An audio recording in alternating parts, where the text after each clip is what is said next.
So, you didn't get the role that you wanted, or you didn't get in the show you wanted to. I want you to breathe in with me and breathe out. Seriously, like do this with me. Breathe in. Hold it. Think about it. Think about how frustrating it is. And let it out. This time I want you to breathe in. Hold it at the top. Think about how pissed and sad and frustrated you are. And then let that all go. Easier said than done. And I know it's not going to happen on one breath. That's okay. Breathe in. Hold it. Think about it. Think about that person that got that roll over you. And let it go.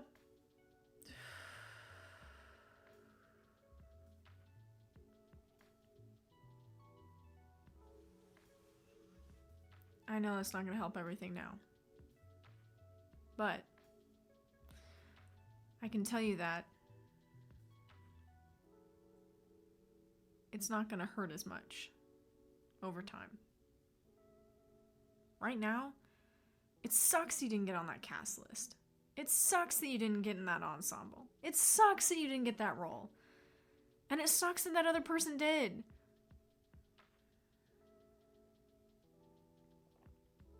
But that doesn't make you a lesser person. And it doesn't make you a lesser performer either. It doesn't mean you're less talented. It doesn't mean you're less dedicated.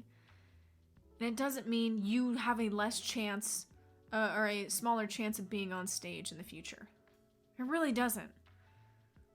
Because if you're in school, like I was, for music and performing, a lot of times you think that if you're not getting roles every single semester, then you're probably not going to be successful outside of school.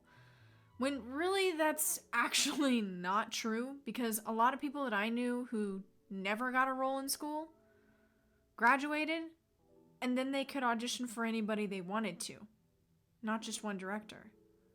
And they started getting roles because they were hungry for it.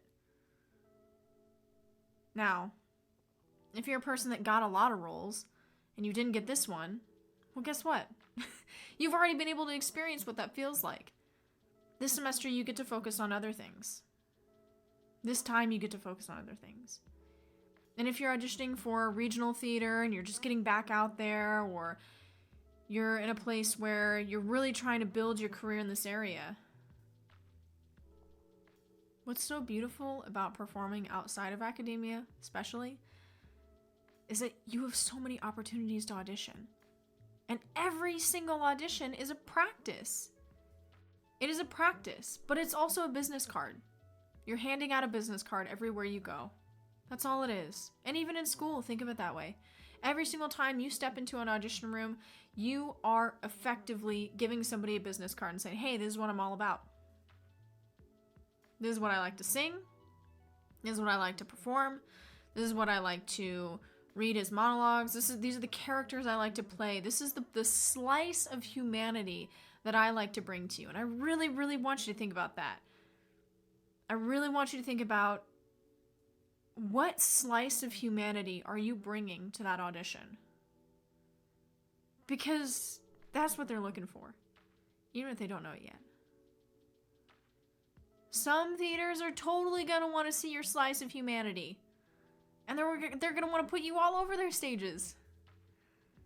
And some theaters don't want anything to do with you. Because they don't know what to do with you. And that's okay. Because I've been both of those. And it sucks when you're one at one place and one at the other. It's confusing. It makes you think, wait, am I worth anything? Or am I worth everything? Or nothing? Or in between? You're worth as much as you say you are. Truly. You are. And just because you're not on that cast list,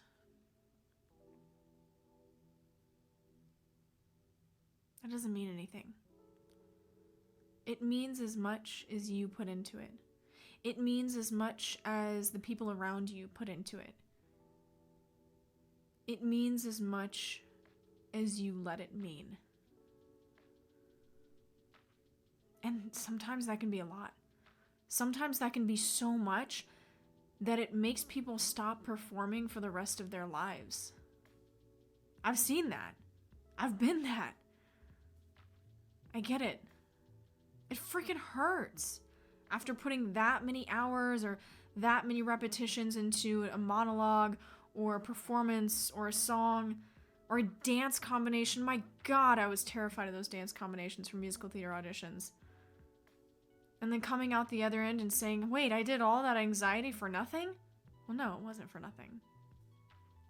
Do you know how many people in this world would never put themselves through the ringer of an audition? Like, what even is an audition? It's putting ourselves in the most vulnerable spot, being judged for it, and then having a piece of paper or a PDF determine if we're good or not. Well, it's not good or bad or weird. It's just the way it is for now. Just because you didn't get the role this time, just because you didn't get the ensemble this time, just because you didn't get the gig this time, doesn't mean you can't get it in the future.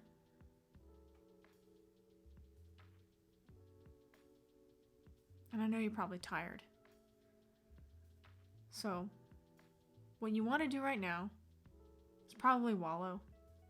Be pissed. Go drink some alcohol if you're an adult. Or not.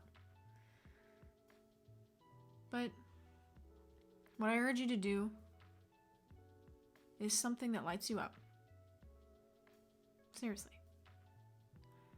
Paint a picture, like I did there. Play an ukulele. Something silly. Something that reminds you of that childhood wonder of art or creativity or performance. Do the things that remind you why you did this audition in the first place. And let yourself be more than the cast list that you just saw. Because you are so much more than that. You really are. Just because you didn't fit in to this specific spot, in this specific place, in this specific cosmic time and pattern,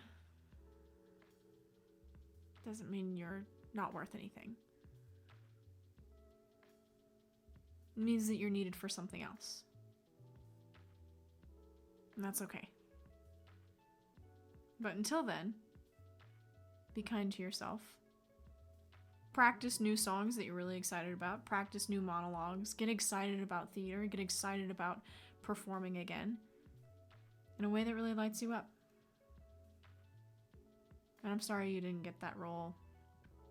I'm sorry you didn't get that ensemble piece. I'm sorry you didn't get that placement.